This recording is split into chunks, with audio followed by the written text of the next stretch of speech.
Hello বন্ধুরা, তো আমার ছেলের কাণ্ড কারখানা দেখো। বাড়িতে আসার পর থেকে তার বোনকে প্রতিদিন স্কুলে দিয়ে আসে, আবার নিয়ে আসতেও যায়। তো আজকের বায়না ধরেছে ও স্কুলে যাবে। এমনিতেই মাস্টাররা ওকে খুব ভালোবাসে, কারণ এখানে গোলাতে ধান ছিল, বের করে রোদে দেওয়া হয়েছে, বিক্রি হবে তার জন্য। আর এদিকে এই অনেকটা ভালোবাসে, এমনি গেলে বোনকে দিতে গেলে আসতে দেয় না। তো তার জন্য আজকের আবার বায়না ধরেছে স্কুলেই যাবে, তো চলে গেল স্কুলে। এদিকে বরমশাই আর শ্বশুরমশাই এই যে যত ওষুধ আছে বার করছে, ধানে মারা হবে। তো বেশিটা মারা হয়ে গেছে আগের দিন, তারপরে এগুলো বাড়ির কাছে ছোট ছোট জমিতে মারা হবে, তো তার জন্য বার করছে সব কিছু।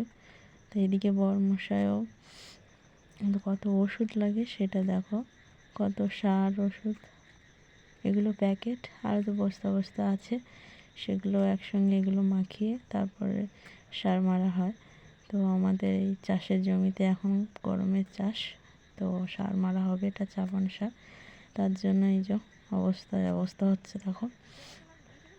তো শ্বশুরমশাও ওই সবগুলো রেডি করছে, আবার এদিকে বরমশাও কী করছে দেখো। তো ওই যে দেখো, তো এখানে ছোট ছোট জায়গাতে সার মারা হবে, তার জন্য অল্প অল্প করে মাখিয়ে সব বস্তাতে ভরছে। বরমশাইয়ের কাণ্ড কারখানা দেখো, দোকান খুলে বসে পড়েছে, পুরো পুরো সারের বস্তার অবস্থা নেই। তো এই হচ্ছে কাজ। সবাই ভালো থেকো, টাটা।